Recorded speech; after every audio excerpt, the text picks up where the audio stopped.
Welcome back to another episode of From the Couch Sports. This is going to be my official 2022 NFL mock draft. I'm going full in depth for the entire first round. We're going to break down every single fit, the pros for the players, how they fit within the team, and everything like that as well. I think this is going to be a little bit different than what you typically see in a mock draft on YouTube. So if it's something that you like, please like and subscribe to the video. I'd really appreciate it. And just before we kind of get into things, I want to kind of, break down the mock draft a little bit before we kind of start with the first pick.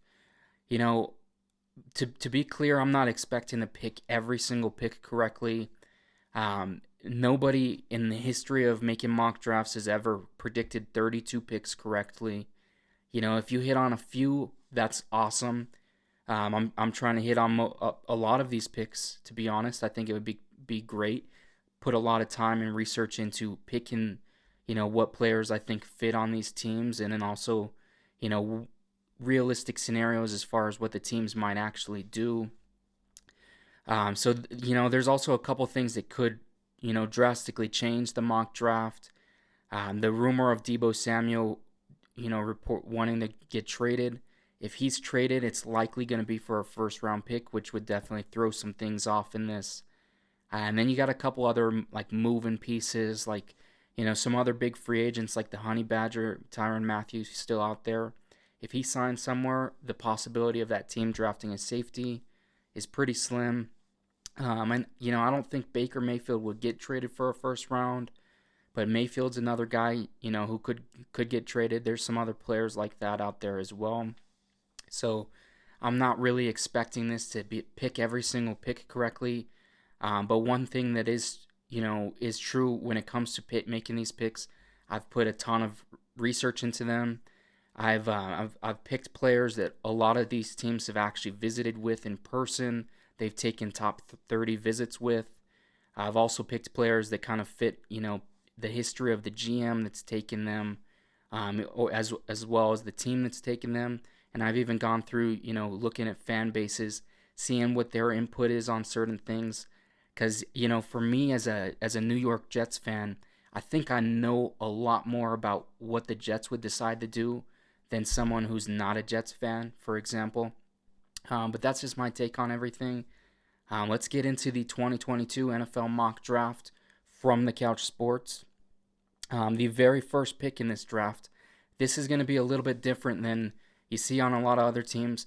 I've got the Jacksonville Jaguars selecting Travon Walker out of Georgia.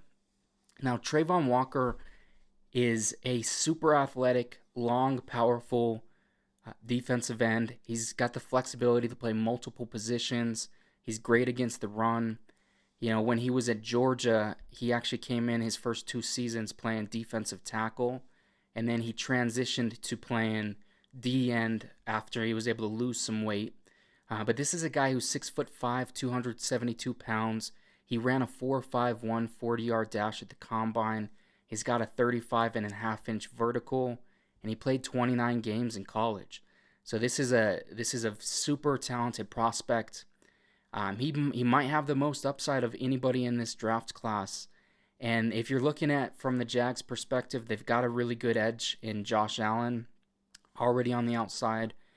But as far as GM Trent Baalke goes, if you look back at his draft history from 2011 to 2016 when he was the 49ers GM, almost every single pick was a defensive player. They didn't go offense at all. They broke that, in the 1 year that they had Urban Meyer, understandably so. You took Trevor Lawrence. But, I think with Travon Walker, they got Doug Peterson, who's actually a proven head coach. I think they have the confidence that he can develop a guy like Walker and to reach his true potential. And I think he fits on this team nicely.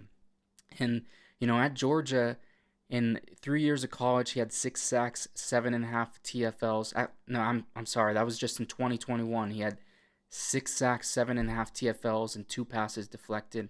So he had more production in his last year at Georgia. He is also a key piece to the national championship team that they had there.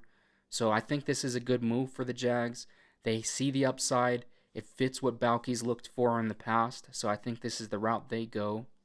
And then moving to number 2, I've got the Detroit Lions selecting Aiden Hutchinson out of Michigan.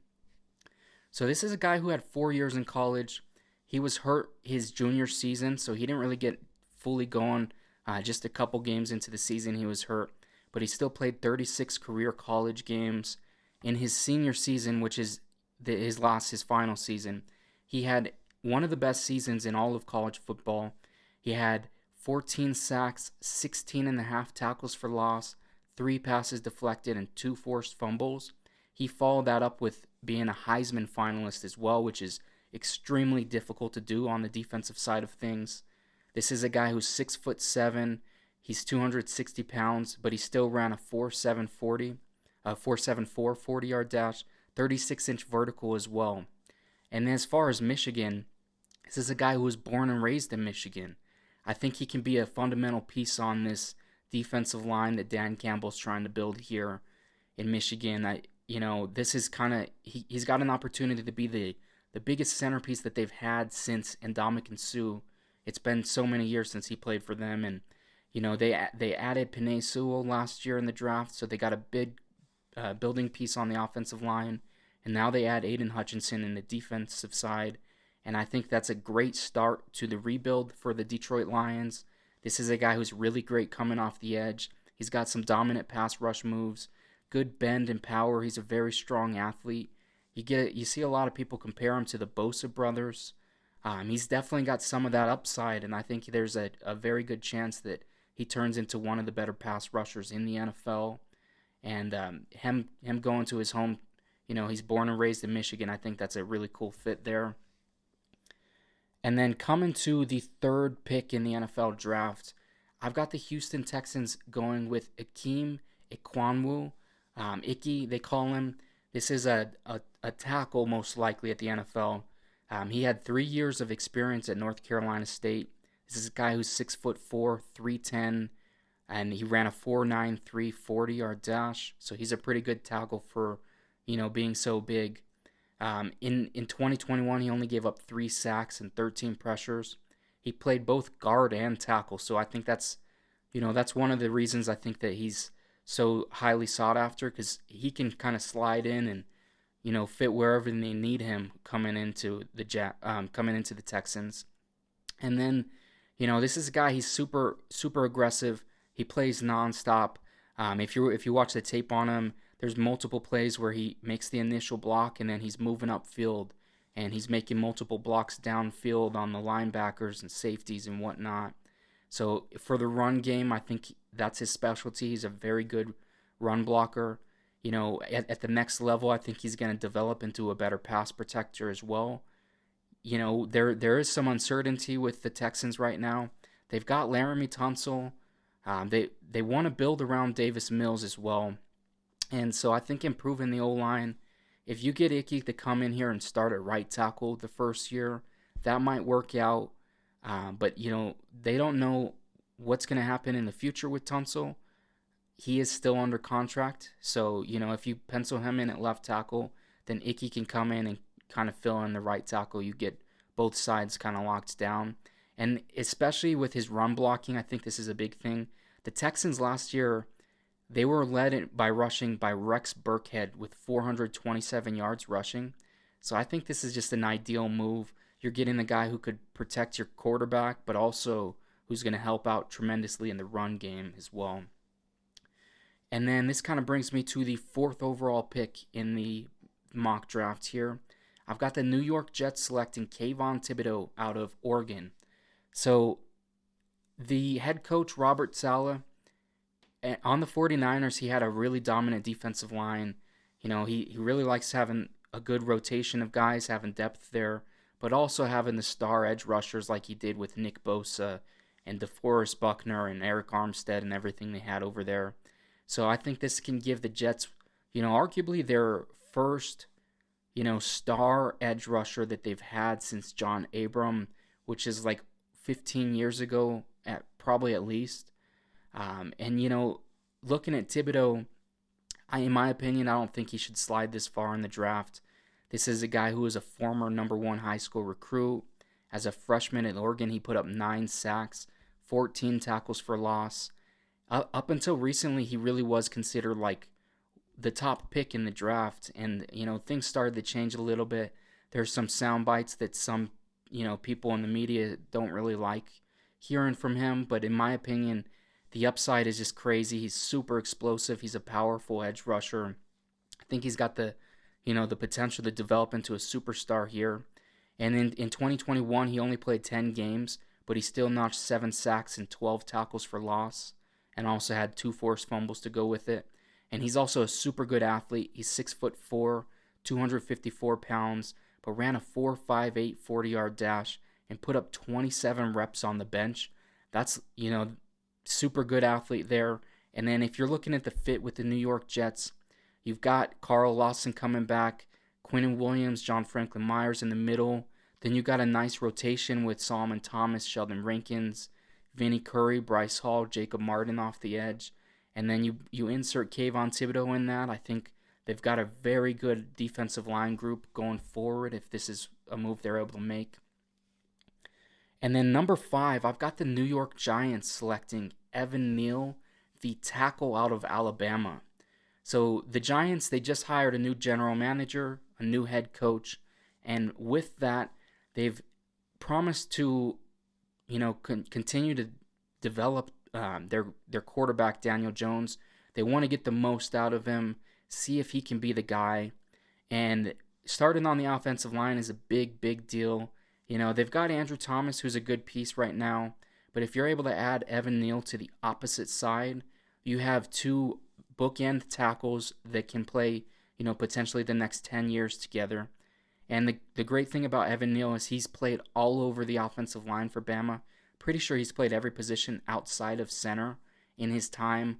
Like 2020, he played right tackle because Alex Leatherwood was the left tackle. 2021, he switched over to left tackle, and he's a huge guy, 6'7", 337 pounds. So you've got just a giant person that is super good at in blocking. He's a great pass blocker. I think he's pretty good in run blocking as well. He's a powerful guy.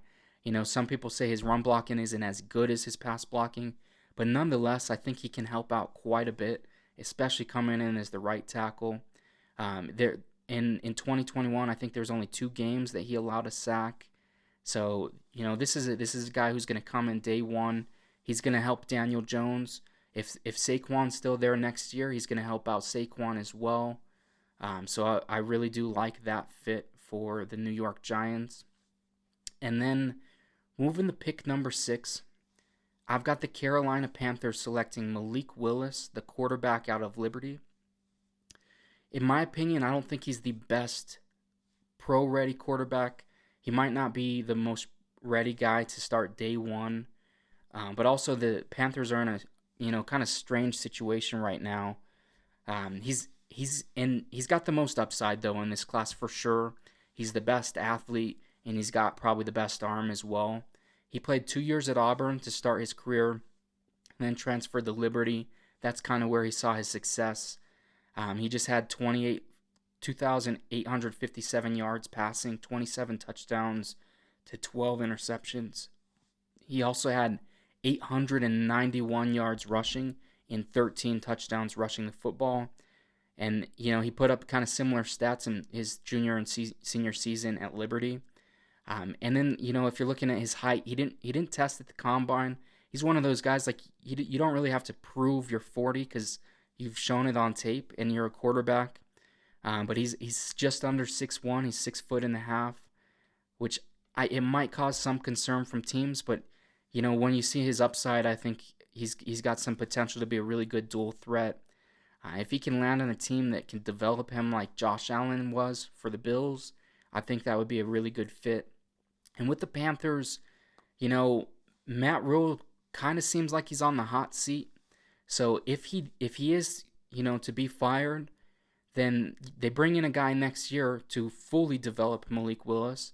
And, at that point, maybe he's got some time under his belt, in the NFL. He might have been able to work out some things, and then they can start over with their quarterback and head coach pairing. So then if you're looking at his tape, he's got a crazy arm. He is super fast as well, but he's not like in the Lamar Jackson territory. To me, he reminds me a little bit more of like a Jalen Hurts runner, maybe even a little bit faster than Jalen Hurts, but he's got a little bit of that style to him. And then moving on, pick number 7. This is the Giants' second pick that they got from the Chicago Bears in the Justin Fields trade last year. I've got the Giants taking Jermaine Johnson, the defensive end out of Florida State. So the Giants, they desperately need a defensive end. They need a good edge rusher. They haven't really had a good defense in years. It feels like since they were like in the Super Bowl, they haven't really had a great defense. And this year they've got 2 top 10 picks, so they're able to address their offensive line and also the defensive line. And I don't think you can go wrong doing that. With Jermaine Johnson, he's a 6'5", 254-pound edge rusher. He ran a 4.58 40-yard dash. He's an incredible athlete. He's had an interesting journey. This is a guy that he started out on the Netflix documentary series Last Chance U, and he's kind of worked his way up. He played on Georgia, and then he transferred to Florida State.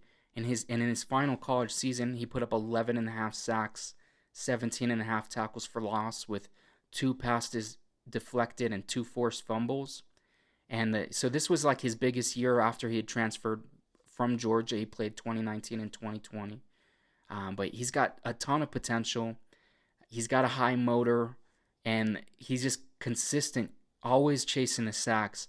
One of the great things is like a lot of his sacks is after the play's broken down. He's not just shedding the tackle and getting right after the quarterback. He's chasing him, and he's got the speed to catch guys from behind. And I think at the next level, he's got potential to be a really good defensive end. You know, one concern people have, because he did spend a little bit more time in college, he's a little bit older as a prospect. I think he's 23. But with that, he's also a little bit more polished than some of these other guys. So I don't think that's too big of a knock. If he were 25 or something like that, then maybe so. But even at the end of his first rookie contract, he's going to be like 27. I don't think that's too crazy. He's still able to sign like a second contract. And, a lot of, if he's really good, maybe he plays 10, 12 years. And his age aligns up perfectly with that.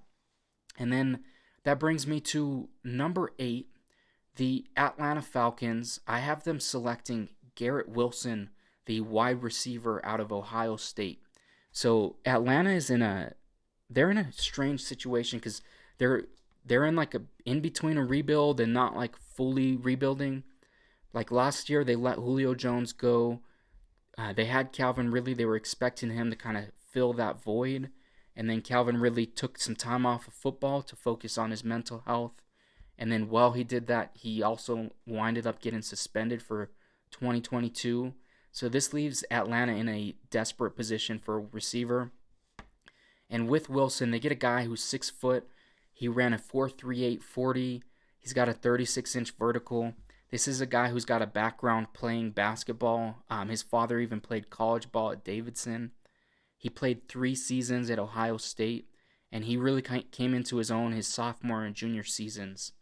In 2021, he put up 1,058 yards and 12 touchdowns on 70 catches, and he did this in just 11 games. He didn't wind up playing the bowl game because he didn't want to risk the injury, because he very well might be a top 10 pick. And as a receiver, he can play every spot on the field. He can line up on the line, off the line, in the slot.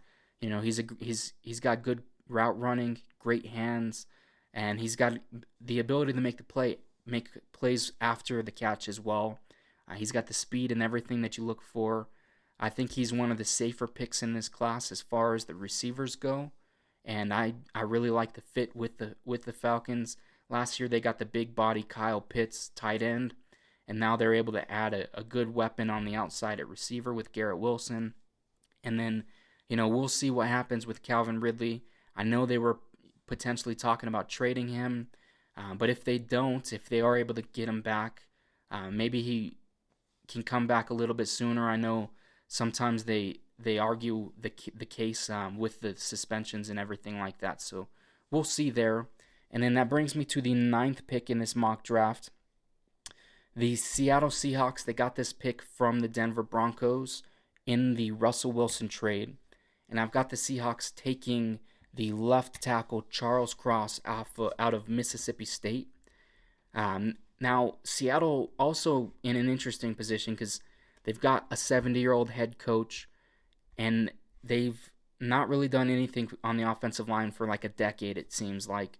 In their first year together, Pete Carroll and John Schneider, they actually took a left tackle, Russell Okung, and he turned out to be a good player.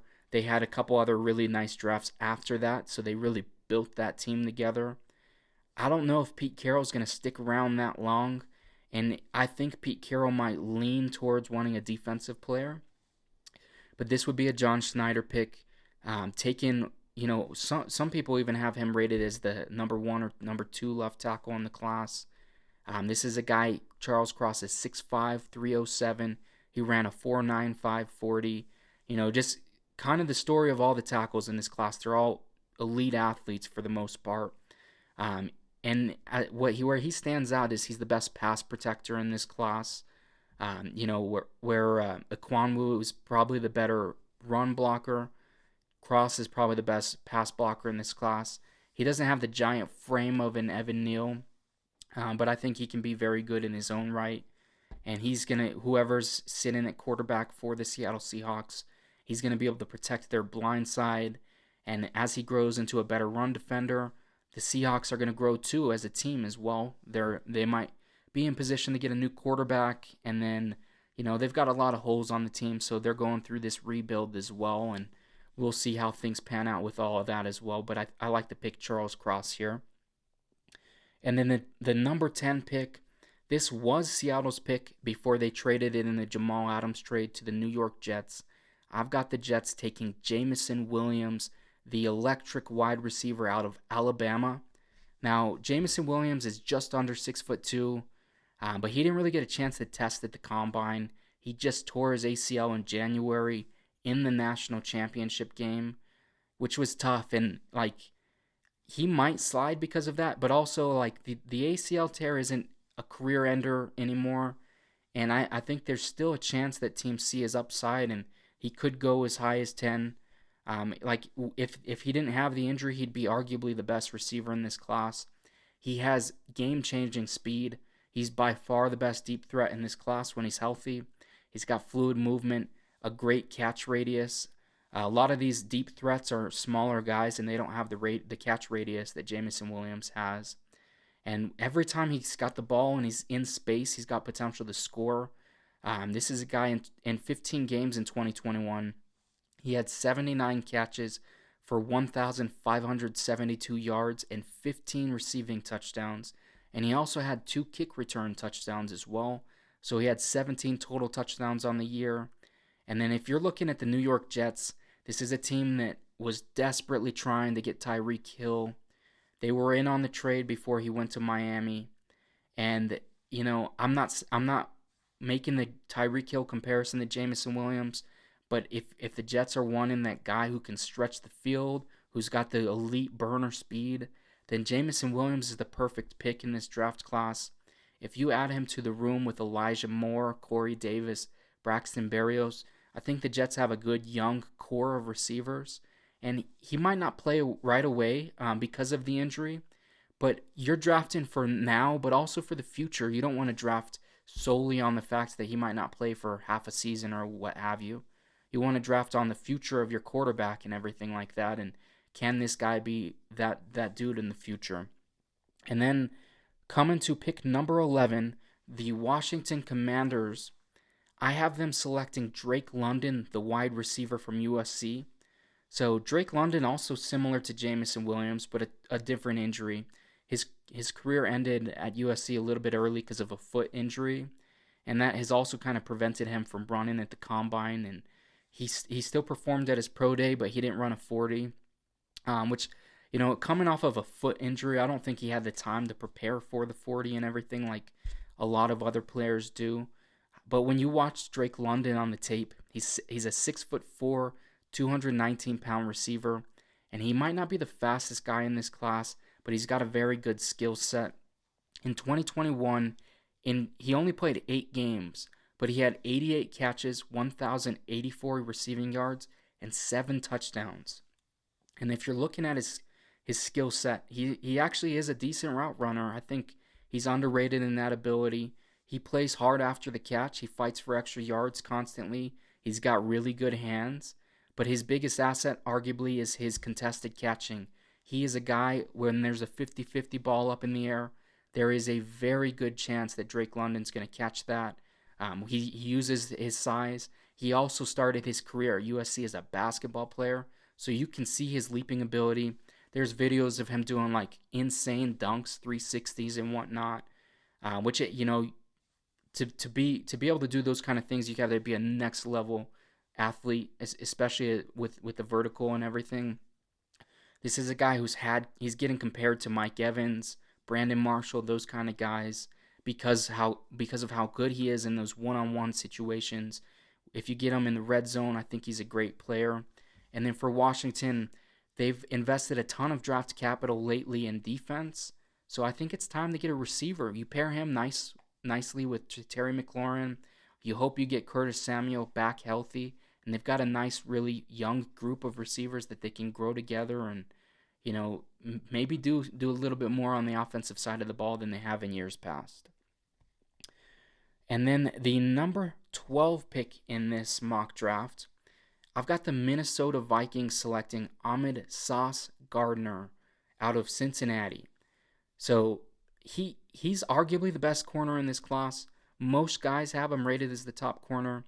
He's a 6'3" corner who ran a 4.41 40. So he's got the speed, he's got the size, the length. He's great in man coverage, press, zone. He's a guy that looks like he could be a really good player at the next level. He's also he gets involved in the run game, which is fun to see from a corner. He might not be like the biggest hitter or anything, but he's making tackles and he's making plays on the ball. 3-year starter at Cincinnati with 3 interceptions per season. And the craziest stat is that he never gave up a single touchdown in college. And he even had a pretty good game against Jameson Williams when they played Alabama in the college football playoff. So this is a guy that's ton of talent at corner. The Vikings need a corner. They've got Patrick Peterson, but he's a little bit older. And I think he's a perfect guy to help Sauce kind of come along. Peterson is a guy who's like one of the best corners in the last decade in the NFL. So you pair him up with Sauce, and you've got a guy that's going to help make Sauce better. And also, you might not have to expect Sauce to be the best corner on your team as a rookie. And then in 2021, he also showed that he can be a threat in cornerback blitzes. This is a guy who had 3 sacks and 5 tackles for loss as a blitzer, and for a corner, that's pretty crazy to see. So I like the fit with Minnesota. I don't think they would expect him to be at pick number 12. So if he's there, they got to jump all on it.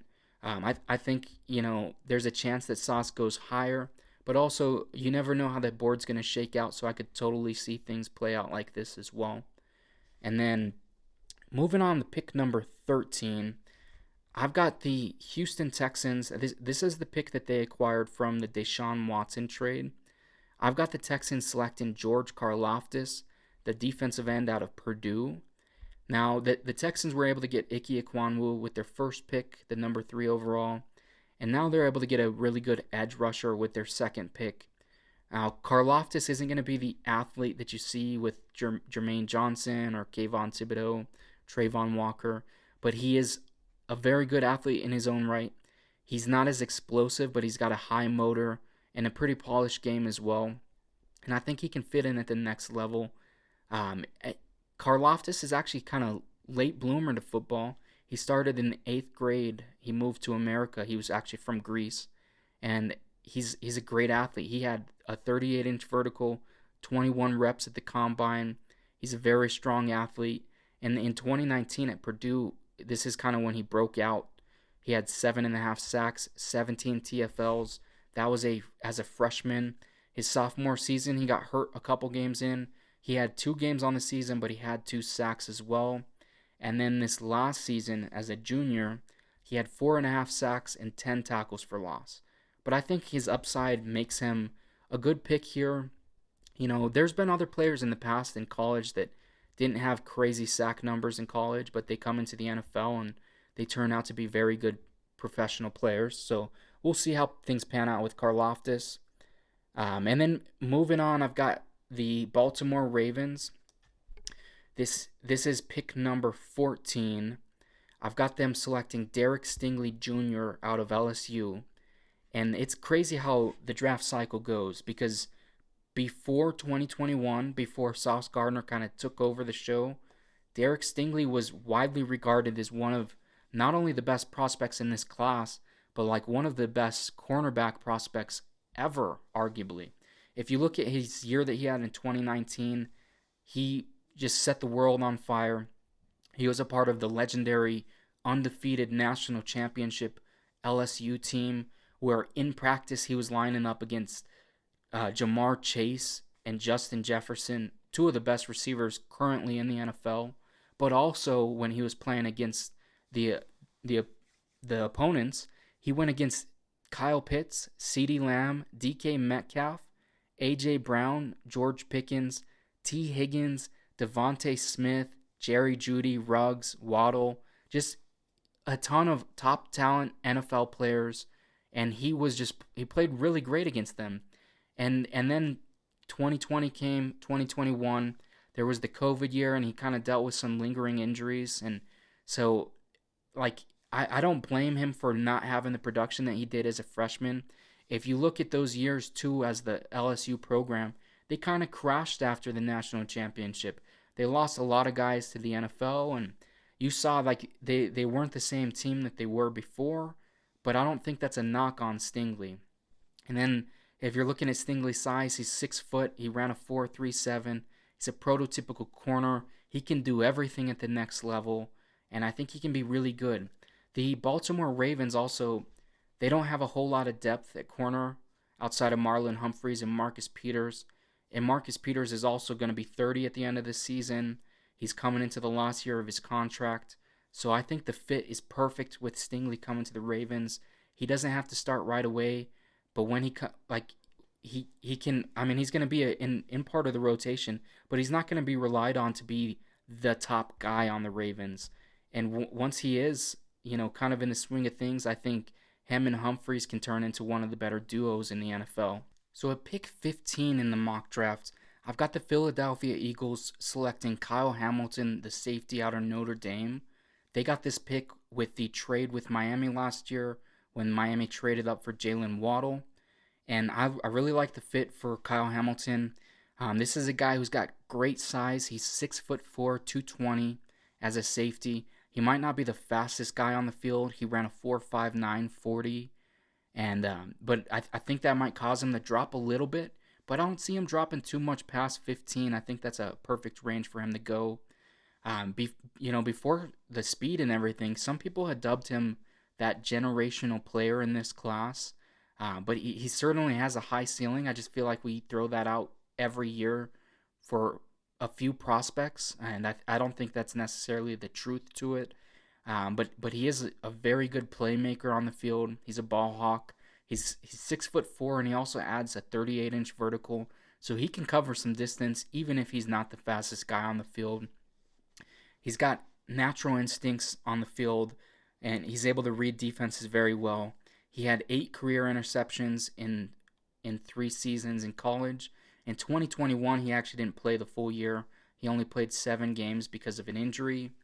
And then if you're looking at the fit for the Eagles, they just have a lot of aging veterans in their secondary, and they could use some youth infusion and also a guy that they can kind of build on in the future so they can move past, the core guys they have now probably won't be there for too long. So adding a piece like Kyle Hamilton, if he can develop into the safety you think he can, then that could be a great move for the Philadelphia Eagles. And he can come in there, start right away, and be an impactful player. And then moving to pick number 16, this is the Saints pick. They acquired this from the Eagles trade, and the Eagles had acquired this from the Colts with the Carson Wentz trade. But I got the Saints picking Kenny Pickett, the quarterback out of Pitt. And in my opinion, Kenny Pickett is the most pro-ready guy in this class. He's 6'3", 217. He ran a 4.73 40-yard dash. He's got a 33.5-inch vertical as well. So he's an underrated athlete. He's got the ability to make plays with his feet, but he's not a dual threat guy necessarily. And if you're looking at like not comparisons to skills or players, but he kind of had that similar rise to like a Zach Wilson or a Joe Burrow, where he wasn't really on NFL teams' radars the last couple seasons, but then 2021 he came into his own and just had a crazy season. So looking at his stats in 2020, he had just 2,408 yards passing, 13 touchdowns, 9 interceptions. And then in 2021, he had 4,319 yards passing and 42 touchdowns and just 7 interceptions. And he also had 5 touchdowns rushing the football. So he made a huge jump in terms of stats and also development as a quarterback in his last year at Pitt. And he might not have the athleticism or the arm talent that Malik Willis has, but I think he's ready to go. He's a very pro-ready quarterback. And if you're looking at the Saints, they're a team that's got a lot of good pieces on offense. They got Michael Thomas coming back, Alvin Kamara. And you put in a young quarterback, I think he can flourish in a position like that. He's not being thrown to the wolves like we saw with Justin Fields, Trevor Lawrence, and Zach Wilson last year. He's going to come in and have some decent weapons as a rookie, which you don't see too often. So I think he's got a potential to be a pretty good quarterback year one. And then pick number 17, I've got the Los Angeles Chargers selecting Jordan Davis, the nose tackle out of Georgia. And it's crazy because the Georgia defense, there's tons of guys in this mock draft that were directly off of that national championship defense. And one of the most incredible talents on that defense is Jordan Davis. This is a giant nose tackle who's going to just plug the center of the field. He's great in the run game. He's not like picking up a ton of sacks. That's not really what you look for your nose tackle. And so he doesn't have the statistical production that you might want. But in 4 years in college, he had 90 total tackles, 11.5 tackles for loss, and 7 sacks. But he's just got such a tremendous upside for a nose tackle. He's got potential to be one of the best at that position in the NFL. And you don't really look at sacks. You're looking at other ways that he impacts the game. And this is a guy who's 6'6", 341 pounds, but he ran a 4.78 40-yard dash, and he also had a 32-inch vertical. So this is a guy who can do some clean dunks being 340 pounds, which is crazy. And his NFL Combine kind of reminded me of Dontari Poe, but the production at Georgia is a lot better than what Dontari Poe did in college. So I like the fit there. With the Chargers, this is a team that struggled at defense last year. They've gone out, they added Khalil Mack, they added J.C. Jackson, and now they add Jordan Davis to kind of round things off with the improvement of the defense. The run game wasn't very good last year, so now you put Davis in the center with Tillery at the D-tackle spots. Then you have Bosa, you've got Mack on the edge. That can make a giant improvement for the run game for the Chargers, and maybe they can go on a push for the playoffs a little bit easier in this coming year, although some of the other teams in their division have gotten better as well. And then that brings me to pick number 18, the Philadelphia Eagles, via the Saints trade. This is the Eagles pick. They take George Pickens, the wide receiver out of Georgia. So I know that George Pickens might not be as highly rated on a lot of mock drafts, but I think he's got a chance to go higher than some expect. This is a guy, he's 6'3", and he pairs that with a 4.47 40 and a 33-inch vertical. But honestly, he might even be faster than that and more athletic. He's coming off a torn ACL in the spring of 2021, but he was able to battle back and start playing a little bit towards the end of the year. In 2021, he only played 4 games, and relatively only a few snaps total. He didn't play 4 full games starting every snap. He played 4 games, I think he got 5 or 6 snaps, something like that. But he still had 107 yards and 5 catches in those 4 games. And then, 2021 he didn't have or 2020 he wasn't on the field a whole lot either. 2019 is kind of what the potential is from. He played 12 games, had 727 yards and 8 touchdowns as a freshman. And so if you're looking at his skill set, this is a guy who's got a solid route tree. He's got good hands. He's a good contested catch guy, good athlete. He kind of reminds me a little bit of an A.J. Green type of player. And if you're looking at the fit for the Eagles, they need something different to go with Devontae Smith. They're probably going to move Jalen Reagor. So you bring in a guy here, and I think Pickens can be the guy for the Eagles. I think he can be a really good opposite receiver of Smith, and they can give Hurts a good chance to prove whether or not he's going to be a franchise quarterback. And if he isn't the franchise quarterback, they've got the assets to trade up next year, and then they'll have the weapons for whoever they bring in next year as well. And then bringing us back to the Saints, this was the Saints-Eagles pick swap. The Saints, I've got them selecting the left tackle out of Northern Iowa, Trevor Penning. This is a 3-year starter at left tackle. Is a guy who's 6'7", ran a 4.8 940. In college, he came on and he gained 100 pounds. His teammates and everybody says he's got a crazy, relentless work ethic. As a tackle, he's a mauler. He's a great run blocker. He also boosted his performance at the Senior Bowl, showing that he's trying to even improve in the time from college to the pros. And so I think he's got a ton of potential there. He's aggressive. He just constantly plays with a high motor. And then if you're looking at the Saints just lost Terron Armstead, who's one of the best left tackles in football. So they have a massive hole at left tackle.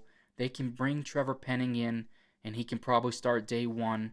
But the good thing is the Saints don't have a horrible offensive line, so they're not going to expect him to be the best lineman year one. They've got a couple other good pieces like Ryan Ramczyk and Cesar Ruiz, so sliding Penning in would be a good fit. And that can give the Saints a pretty good young rookie class to start things off in, this is officially going to be the post-Drew Brees, post-Sean Payton era. And they're starting out with a new QB in Kenny Pickett and a new left tackle in Trevor Penning. So I like the moves there. And then bringing up pick number 20, the Pittsburgh Steelers. I have the Steelers selecting Desmond Ridder, the quarterback out of Cincinnati.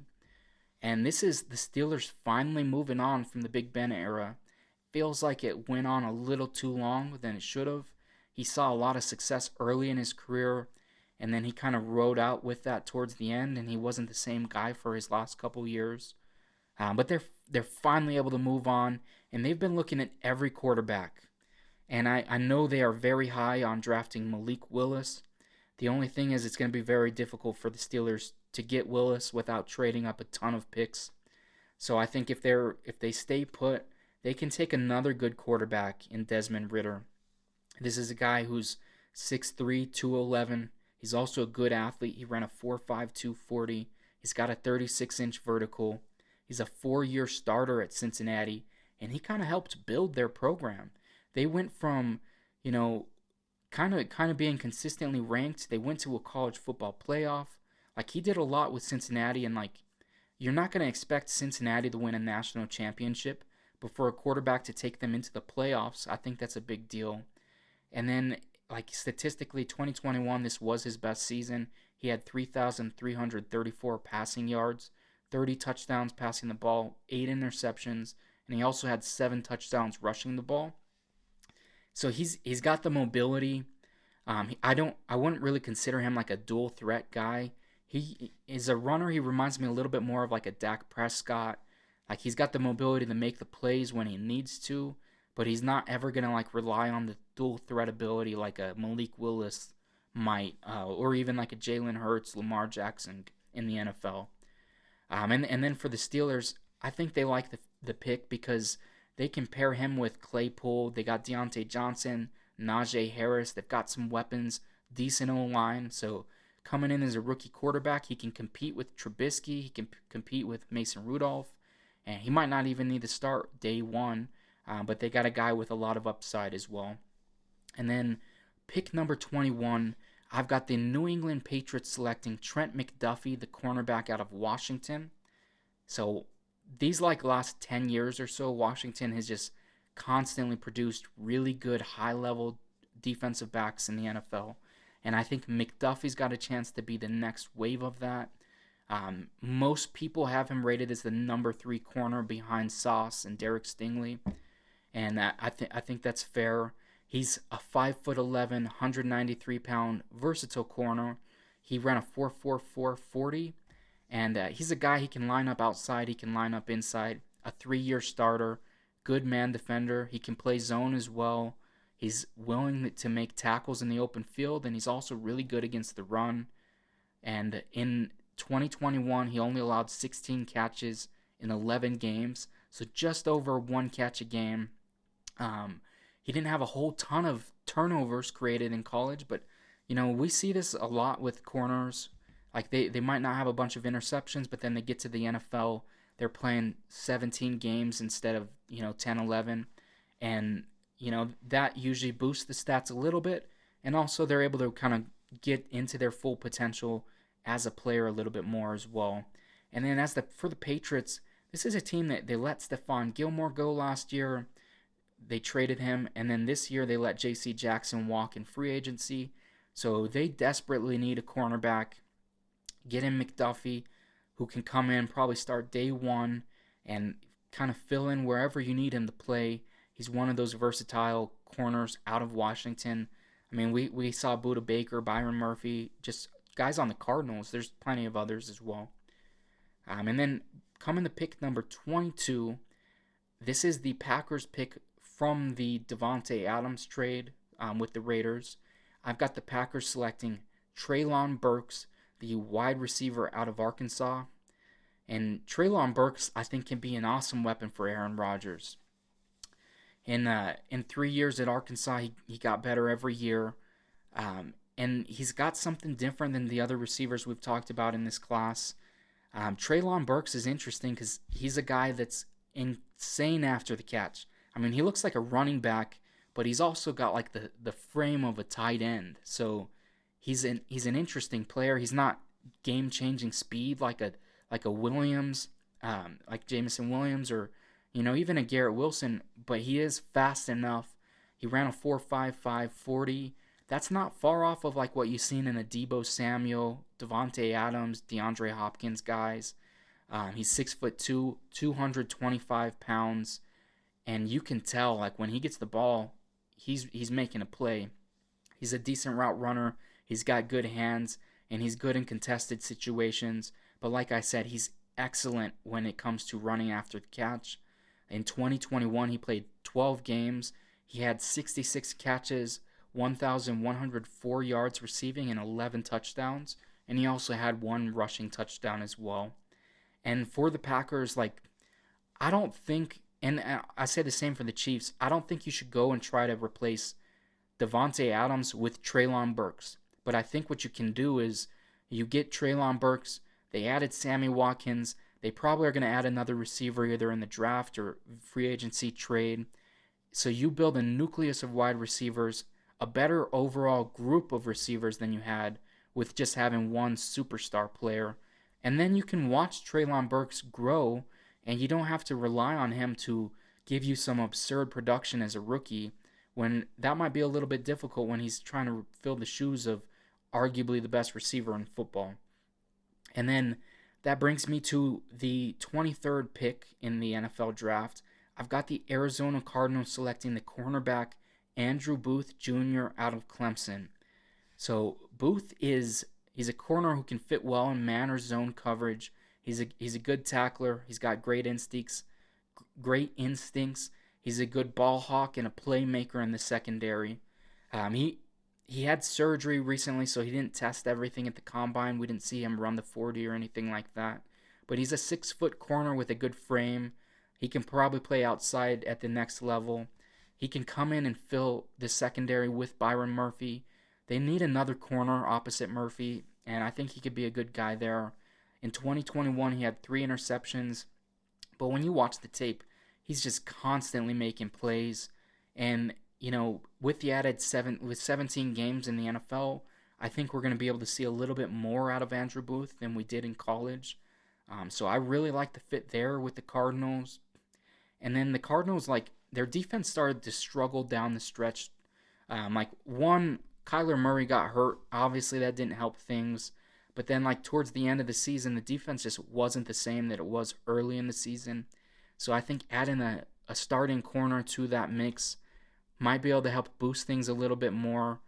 Maybe they're able to get a little bit more out of that defense and push to have a little bit better success next year in the playoffs. And then with the number 24 pick in this mock draft, I have the Dallas Cowboys selecting Kenyon Green, the guard prospect out of Texas A&M.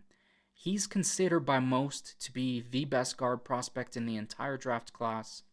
He's got great size for a guard. He's 6'4", 323, but he's also got the versatility to play all over the offensive line. In college, he started at both left and right guard, but he also played a couple games at left and right tackle, so played all over the old line outside of center. And with the Cowboys, they're in an odd situation as well because they've got a lot of aging veterans on the offensive line, and they need to add some young guys there, and I think Kenyon Green would be a good fit. They let Connor Williams walk in free agency, so they have the hole at left guard. I think Kenyon Green can start in right away, start left guard, and it makes a ton of sense for the Cowboys.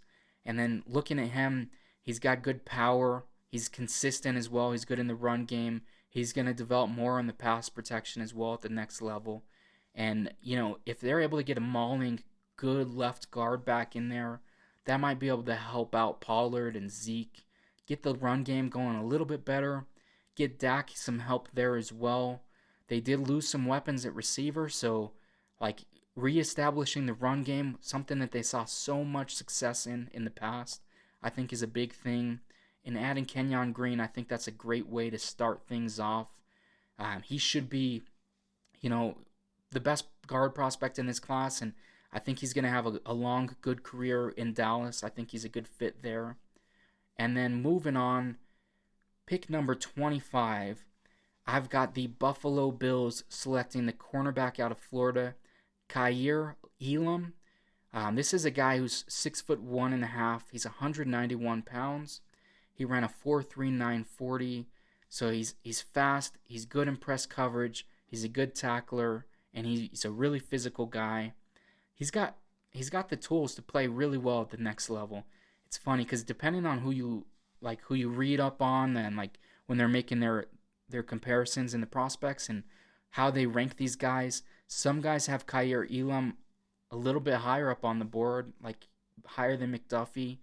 Other guys have him a little bit further down the board, but he's a guy, he had some kind of nagging injuries in 2021, so he didn't jump off as much as people had thought he was gonna. He looked great in 2020, and then, he still looked good in 2021, but I think people were expecting him to make a bigger leap, which he didn't, but he's still, I still think he's a first-round pick, he played 30 games at Florida.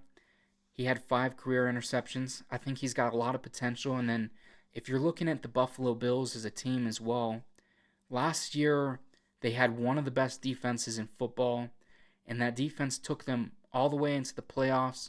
They're playing against the Chiefs, and then what happens, the Chiefs just start scoring at will, basically. And the Chiefs had improvement on the offensive line, so they're able to stop the rush. And then they've got an excellent quarterback. And the main struggle for the Bills was their secondary. And not necessarily safety, because they've got 2 really great safeties, but they didn't really have any great corners. So I think adding him here at corner, Elam can come in and be a good corner year one, and kind of help out this Bills defense. Maybe they can make the next jump.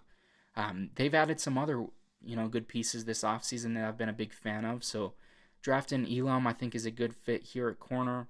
They could be in position to take a receiver, but I think Elam addresses an immediate need, and he's also, a guy who's really talented to fall to pick number 25. And then pick number 26, I've got the Tennessee Titans selecting Bernhard Raimann. Bernhard Raimann is actually from Austria. That's where he came from. He came into the United States in high school, and then he played at Central Michigan. He came into Central Michigan as a tight end. He played 2018 and 2019 as a tight end, and then he switched to left tackle. And he's a 6'6", 303 pounds. He's got crazy good athleticism, being a former tight end, but he actually plays the tackle position really well. And it's like, for a guy that's only played the position for 2 years, that's really surprising. And so he's got a ton of potential there. At the combine, he ran a 5.05.40. He had put up 30 reps on the bench press. Looking at the Tennessee Titans, this is a team that's kind of struggled to find a right tackle replacement since Jack Conklin left to the Cleveland Browns in 2020. In 2020, they tried to draft the replacement, Isaiah Wilson. That fell apart completely. It was a disaster. He's not even in the NFL at this point anymore. So they get the opportunity to make another pick, try to right the wrong, and land a guy that can start at right tackle. And with Raimann, I think he can be their future right tackle. He might take a little bit of time to develop because he is a little bit younger in the position. But the upside is certainly there. He's got the size, the physicality. He's got the potential to be a really good right tackle at this next level. And I think the Tennessee Titans, they see that. In years past, they've taken guys that have a little bit more question marks or guys that are injury prone. And I think it's a little bit better to take a guy here that they can try to mold into be their franchise right tackle. And then pick number 27, I've got the Tampa Bay Buccaneers selecting Zion Johnson, the guard from Boston College. So Tom Brady's coming back, but Ali Marpet is not coming back. He was a Pro Bowler last year. He's officially retired. He's not returning. They also lost the other guard, Alex Capa, to the Bengals. And they were able to trade for Shaq Mason, so they were able to get one other starter. But they still have a hole at the guard spot. Tom Brady's probably going to be in his last season, so you want to get the most out of him. You want to build a good offensive line. Obviously, he was never the most mobile guy, but especially not at this age in his career. And then you bring in Zion Johnson, 6'3", 312 guard from Boston College. He actually played tackle for Davidson before he transferred to Boston College. But he's got experience kind of all over the offensive line, at guard, at tackle, and then he's even started to take reps at center. So like at the Senior Bowl, he was taking reps at center and everything there as well. So he's got the flexibility to play all over the offensive line. He's a strong guard, good in the run game, put up 32 reps on the bench press, and I think this can give the Buccaneers a good, nice, sturdy offensive line. They're going to be in position to maybe run, chase for another Super Bowl ring. Tom Brady's coming back for another year, trying to pursue the 8th ring in his career, that's just absurd. But if they're able to get a good offensive line, and most importantly, if they can stay healthy, last year they were banged up in the playoffs. If they can stay healthy, that's where Zion Johnson comes in. He's got the flexibility. If he needs to fill in for someone that gets hurt or something like that, I think he can do that as well. So I really like the pick of Zion Johnson here for the Buccaneers. And then moving to pick number 28, this is the Packers selection. I have them taking the defensive tackle out of Georgia, Devontae Wyatt.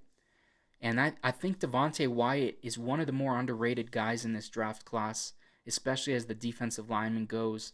He's not the edge, but he's one of the better D tackle prospects in this class. He's got a ton of upside.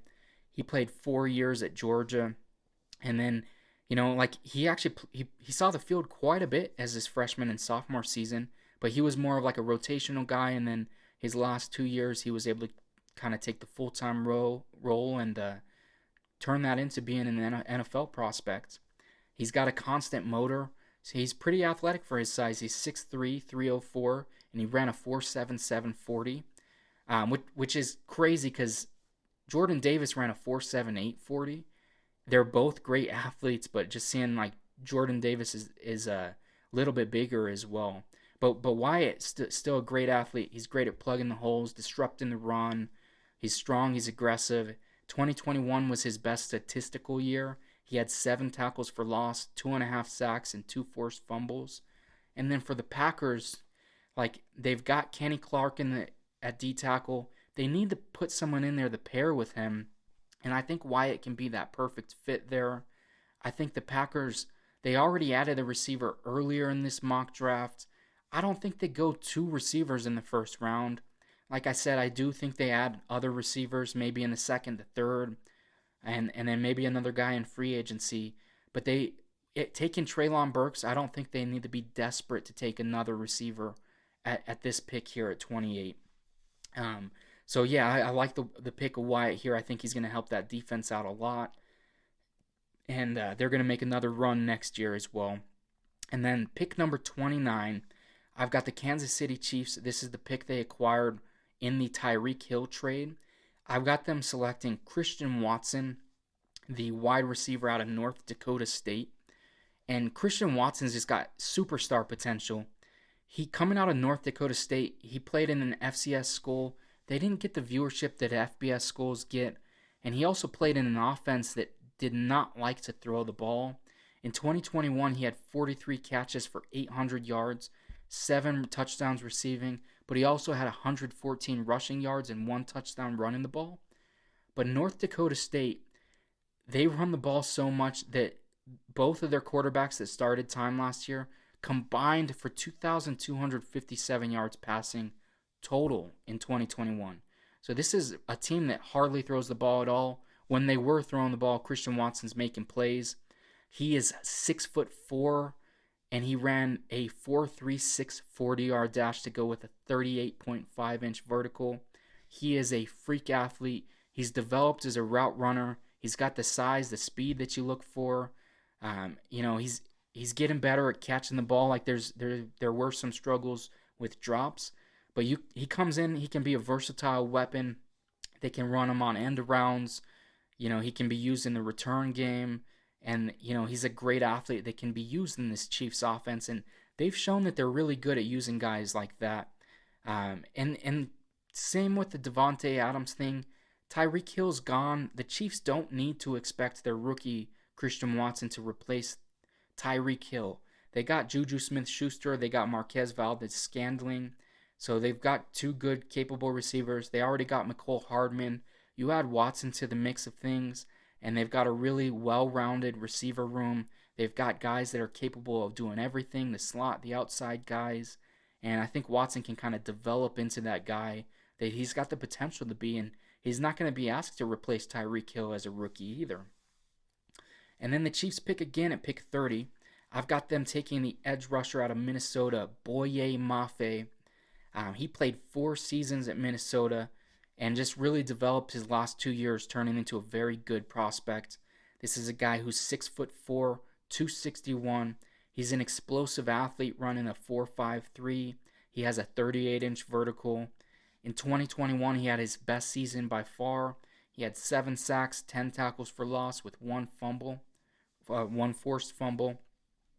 He's got a good combination of side speed. He's got good chopping whenever tackles are trying to block him. He's chopping their arms and making plays. He's good against the run as well. And then for the fit with the Chiefs, they really haven't had a good edge rusher since Dee Ford. And we've seen Chris Jones have good sack seasons, but honestly, I think Chris Jones would be even better if you had better edge rushers. And they traded for Frank Clark a couple years back. Frank Clark has seen a decline in sacks every single year that he's been on the Chiefs. He hasn't had that same production that he was having in Seattle. So if they bring in Mafe to the mix, they can add him to the edge group. Maybe they can get a little bit more out of Clark opposite of him. And I think he can come in here and make an impact year one.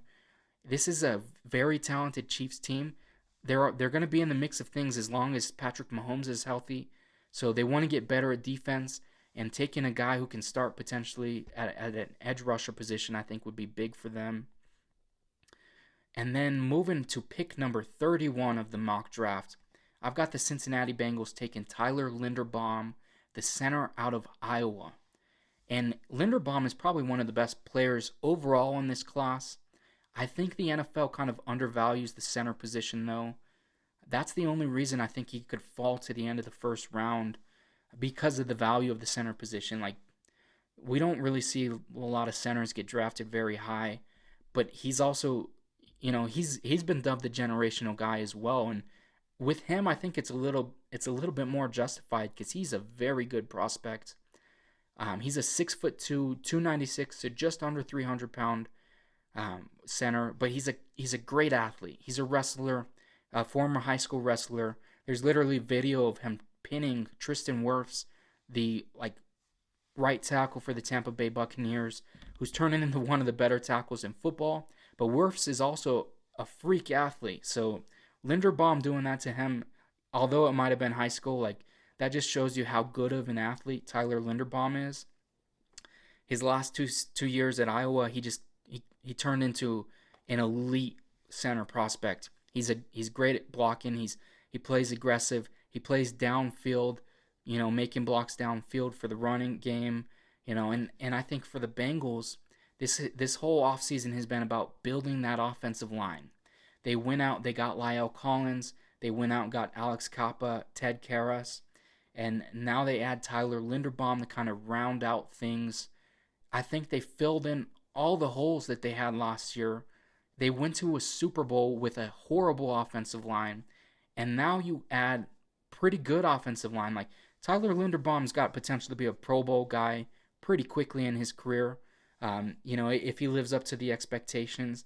And you add him, you add Collins, who's a really good right tackle, and this Bengals team could be really good next year as well, maybe even better than they were in 2021. And then that rounds out one last pick in the NFL mock draft. My last pick number 32. This is the Lions pick that they got from the Matt Stafford trade with the Rams. I've got them selecting Lewis Cine from Georgia, the safety prospect. This is a guy who was a major contributor to the national championship Georgia defense. He played 3 years at Georgia before declaring for the draft. I think he's probably going to be the second safety off the board.